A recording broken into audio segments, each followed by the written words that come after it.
Welcome to K Mall, a premium project by Kaleen Group. Book now. आज सुबह गृह मंत्री ने जो कहा है कि सरकार के पास कुछ छिपाने के लिए नहीं है अडानी के मामले में, अगर छिपाने के लिए कुछ नहीं है इनके पास, तो हम पूछना चाहते हैं कि जेपीसी की मांग से क्यों भाग रहे हैं। जेपीसी की मांग से न केवल भाग रहे हैं, पर उसका जिक्र भी करना नहीं देते हैं हमें संसद में, लोकसभा में और राज्यसभा में।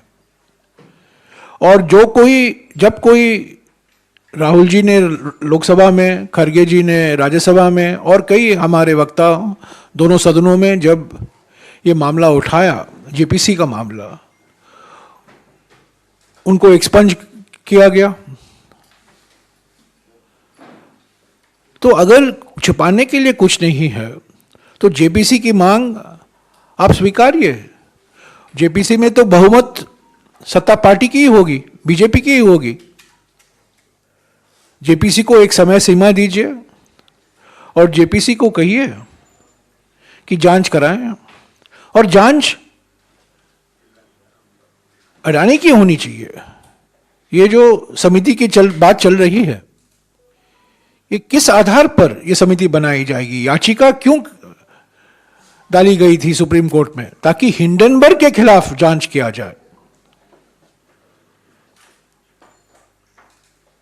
1969 में एक हिट गाना हुआ करता था हिंदी फिल्मों में, बदन पे सितारे लपेटे हुए। आज तो बदन पर सिर्फ तिरंगा लपेटे हुए ये लोग कह रहे हैं कि हम हिंडनबर्ग की जांच कराएंगे। जांच तो अडानी की होनी चाहिए, और सरकार और अडानी के बीच में क्या रिश्ता है और क्या लाभ पहुंचाया गया है अडानी को पिछले 10 सालों में, उस पर जांच होनी चाहिए। और वो निष्पक्ष जांच सिर्फ जेपीसी के माध्यम से ही हो पाएगा।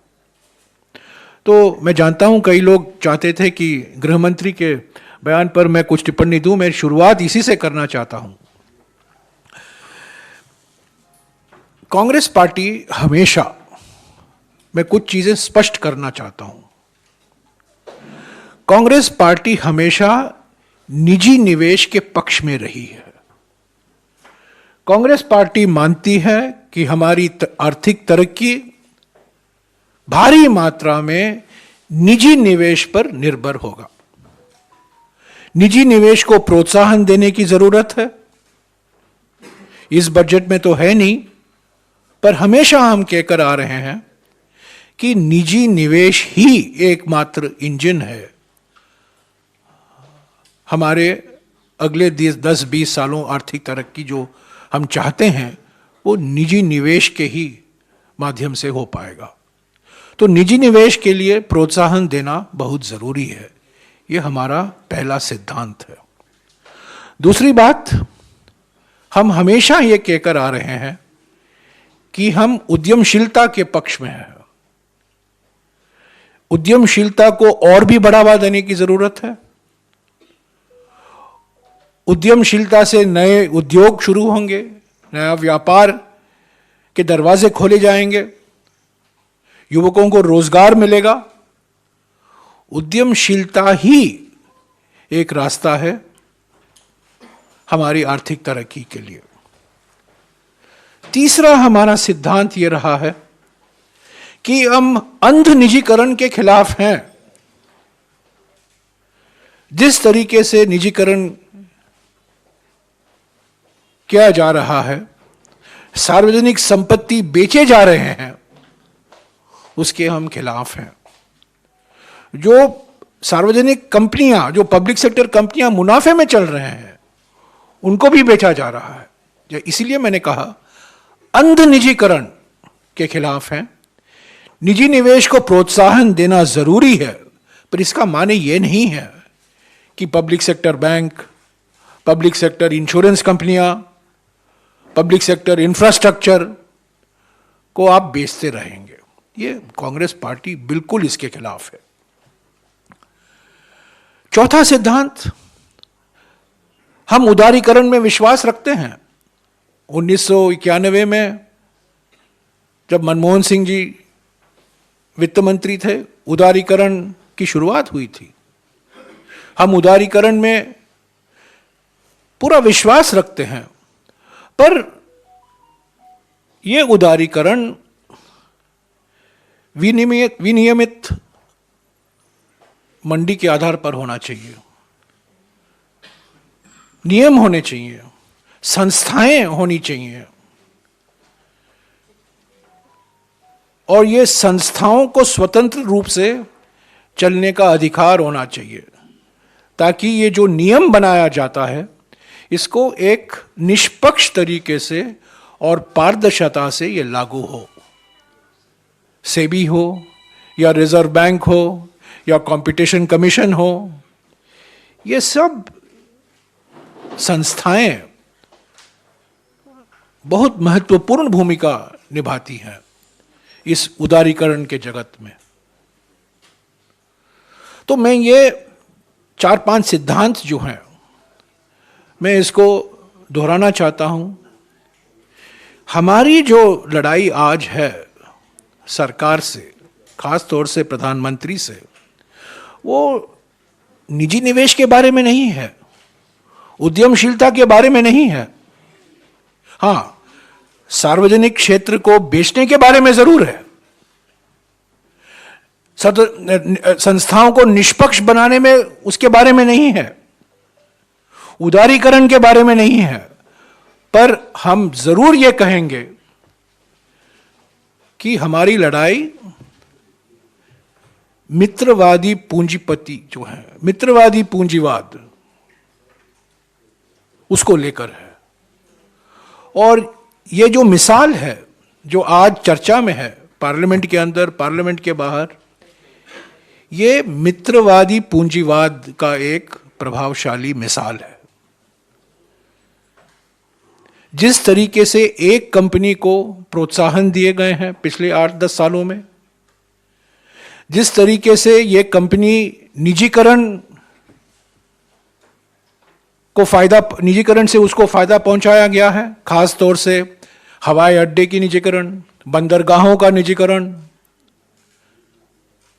और कई क्षेत्र हैं जहां सिर्फ एक ही कंपनी को फायदा पहुंचाया गया है। इसके हम खिलाफ हैं। हम बार बार कहे हैं इस सत्र में, और हम कहते रहेंगे पार्लियामेंट में जब हम वापस लौटेंगे 13 मार्च को, कि जेपीसी की मांग को लेकर कांग्रेस पार्टी और सभी विपक्ष की पार्टियां एक हैं। और कोई इंक्वायरी करेगा, वो मैं समझता हूं उससे ये जो मूल प्रश्न है, कैसे फायदा पहुंचाया गया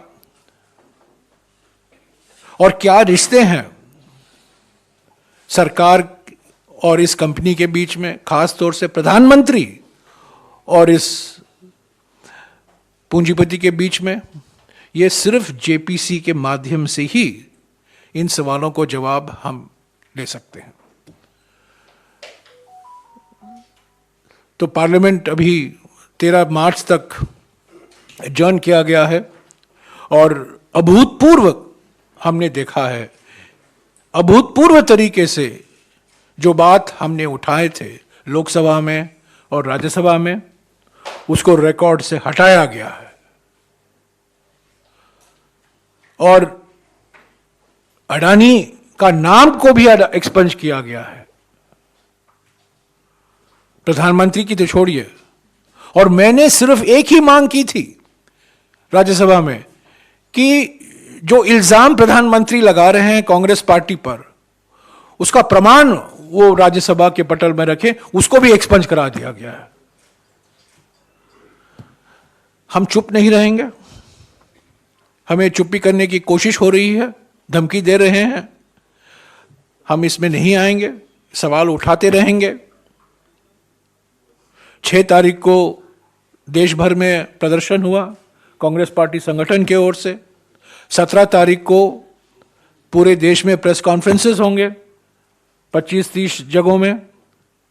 कांग्रेस पार्टी के नेता, प्रवक्ता जाएंगे, और इसका महत्व क्या, क्यों कांग्रेस पार्टी बार बार उठाती रही है इस मुद्दे को पार्लियामेंट के अंदर और पार्लियामेंट के बाहर, और क्यों जेपीसी की मांग अनिवार्य है, इस पर हम और भी कुछ बोलेंगे 17 तारीख को। पर आज मैं ये सिर्फ कहना चाहता था कि जो लड़ाई है, जो हम बात उठा रहे हैं, ये निजी निवेश से संबंधित नहीं है। आज हमारे देश में करीब 3 करोड़ परिवार हैं जो शेयर बाजार में प्रतिभागी हैं। करीब 3 करोड़ परिवार, ये छोटा आंकड़ा नहीं है। 3 करोड़ परिवार हैं जो शेयर बाजार में प्रतिभागी हैं। इन्वेस्टर प्रोटेक्शन चाहते हैं, उदारीकरण चाहते हैं, पर निजीकरण नहीं चाहते हैं। निजीकरण के बिल्कुल हम खिलाफ हैं। और हम चाहते हैं कि जो संस्थाएं हैं, जो बनाए गए हैं, सेबी, पहले से रिजर्व बैंक तो है ही है, और कई रेगुलेटरी बॉडी हैं अलग अलग क्षेत्रों में, उनको स्वतंत्र रूप से अधिकार दिया जाए कि वो निष्पक्ष तरीके से वो अपना काम करें। अंत में मैं ये कहूँगा कि आज सुबह मैंने खुद सेबी के अध्यक्ष और रिजर्व बैंक के गवर्नर को खत लिखा है और उनसे ये मांग की है कि इस अडानी मामले पर वो निष्पक्ष जांच कराएं, और जो कुछ जांच कराने की ज़रूरत है और जो कार्रवाई उनको करनी है उनको वो करें, और डरे नहीं सरकार से और मंत्रियों से और प्रधानमंत्री से। Welcome to K-Mall, a premium project by Kaleen Group. K-Mall is in the heart of Kolkata's electronic, garment and lifestyle hub, Khidirpur. K-Mall, which is designed as a world-class mall, is the outcome of endless effort of our experts, combined with modern superb techniques and new age design. Book now